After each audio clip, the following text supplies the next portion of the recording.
मंदिर में घंटी बजा के हलवा खाने वाली फौज है। ये लड़ाई क्या? लड़ाई तो किसान मजदूर के बच्चे लड़ते हैं। कारगिल की लड़ाई 18,000 फुट पर दुश्मन बैठा था और 14 कंट्री की सेना थी वहां पर। आप लोगों को पता नहीं, मैं उस लड़ाई में हाजिर। 4 साल में कोई सैनिक तैयार होता है कि आज टैक्टिक्स की लड़ाई है।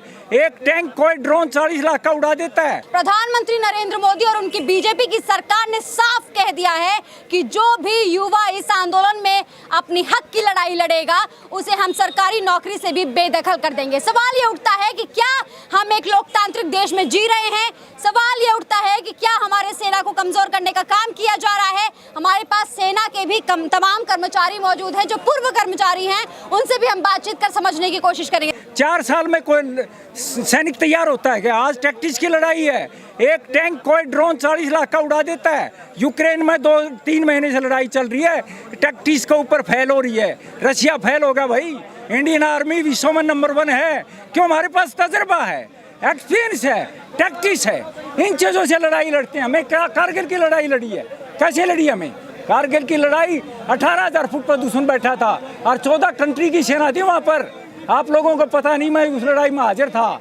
14 कंट्री की सेना, इस्लामिक कंट्री थे, वो हमने फेल किए कारगिल से। और उस टाइम पाकिस्तान को भी कैप्चर कर सकते थे, फिर सरकार ने ऐसा मना कर दिया इस वजह से। तो ये टैक्टिक्स की लड़ाई है, ये जवानी की लड़ाई है, फिर इतना ज़्यादा नहीं है। 4 साल में कोई फौजी नहीं बनता, ये धोखा है सरासरी। तो फौजी थोड़ी बना रहे, वो तो अग्निवीर बना रहे हैं। अग्निवीर तो पैरामिलिट्री फोर्स या उद्योगपतियों के लिए बनाओ। सेना का क्यों कलंक लगा रहे हो? अग्निवीर सेना में नहीं चाहिए, हमें फौजी चाहिए, फौजी। आप देख सकेंगे युवा साथी यहाँ खड़े हैं, उनके आंखों में आंसू है। वो इसलिए है क्योंकि ये आज बेरोजगारी से तो जूझ ही रहे हैं और साथ ही साथ सरकार की स्कीमों से भी जूझ रहे हैं। और इतने जूझने के बावजूद भी इन्हें कहा जाता है कि आपको आंदोलन करने का कोई हक नहीं है। आंदोलन करने पे भी रोक लगा दी गई है। ये तानाशाही ये सरकार की। और मोदी सरकार अभी ये वो सद्दाम हुसैन बन चुका है। सद्दाम हुसैन समझते हो ना, जिसके 31 कंट्री लगे थे जब वो सद्दाम हुसैन सुरंग में मिला था मिट्टी में, उसकी ये हालत होनी है। श्रीलंका में हमारे साथ बॉर्डर लगता है श्रीलंका का, राजपाक्षे राष्ट्रपति है ना, उसका टेंट और उसकी गाड़ी समुद्र में फेंक दी थी। किसने फेंकी? वोटर ने फेंकी। आम पब्लिक ने क्यों फेंकी? क्यों फेंकी? महंगाई कर दी यार, रोटी खाने को नहीं उधर। यही काम ये कर रहा है। जब तक हम इसका तंबू दिल्ली वाला पाड़ के उसमें गंगा जी में नहीं बहावेंगे ना, ये आदमी जाने वाला नहीं है। डिवाइड एंड रूल करता है असली अंग्रेज। कैलाश विजयवर्गीय जी कहते हैं कि हमें बीजेपी कार्यालय में जब सिक्योरिटी रखने होंगी तो हम अग्निवीरों को वरीयता देंगे। वहीं किशन रेड्डी कहते हैं कि इन अग्निवीरों को हम इस तरीके से ट्रेन करेंगे कि ये ड्राइवर बन जाए, इलेक्ट्रीशियन बन जाए, कुक बन जाएं और इस तरीके के पेशे में चले जाएं। ऐसा है, आपके चैनल में माध्यम से बताना चाहता हूँ, चाटुकोर लोग हैं जिसने हमेशा अंग्रेजों की गुलामी की, अंग्रेजों के दरबार की ड्यूटी करते थे। चाटुकोर लोग हैं, इनके पास देशभक्ति का कोई कॉलम नहीं है भाई। मंदिर में घंटी बजा के हलवा खाने वाली फौज है। ये लड़ाई क्या? लड़ाई तो किसान मजदूर के बच्चे लड़ते हैं। हम लोग लड़ेंगे। हमने देश को आज़ाद कराया था, आगे भी सुरक्षित रखेंगे। 36 बिरादरी ने एक होना पड़ेगा। ये सरकार एक ही चोट समझती है, वोट की चोट समझती है। वोट की चोट मारो, इसको भगाओ इधर से। युवा कितने बेतहाशा हो चुके हैं?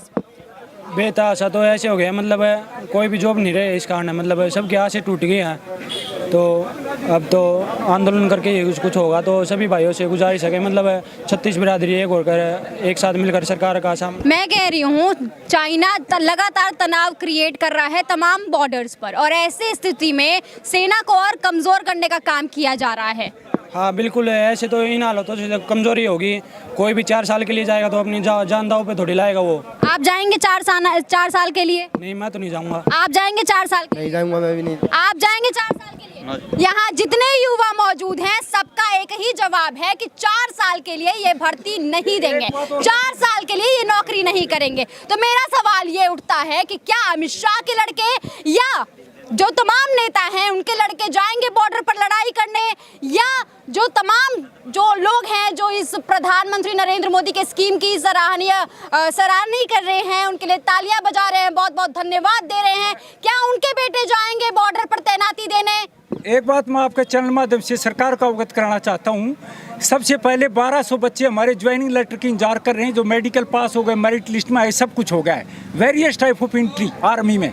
तो सरकार से अनुरोध कर रहे हैं, प्रार्थना करते हैं 2 हाथ जोड़ के, प्रो सैनिक होने के नाते उनके परिवार को बसाना है। 1200 लड़कियों का ज्वाइनिंग लेटर दिया जाए, जल्दी से जल्दी दिया जाए। दूसरी बात, जो ये अग्निपथ योजना चलाई है, इसकी 5-6 महीने जब तक पूरा देश सहमत नहीं हो जाता, जब तक इसकी रिक्रूटमेंट बंद होनी चाहिए, नहीं तो पार्शियलिटी होगी, पक्षपात होगा, आपस में लड़ाई होगी और कुछ बच्चे लग जाएंगे, कुछ बच्चे रह जाएंगे। बहुत दुख की बात है। सरकार ने सोचना चाहिए, पूरा देश एक है, सब भाई एक हैं, सबके लिए करना चाहिए, पार्शियलिटी नहीं करनी चाहिए। सेना की भर्ती एक अग्निपथ है, कुछ दिन के लिए रोको, जब तक सहमति नहीं बनती है और पेंशन जॉब का बहाल नहीं होता है।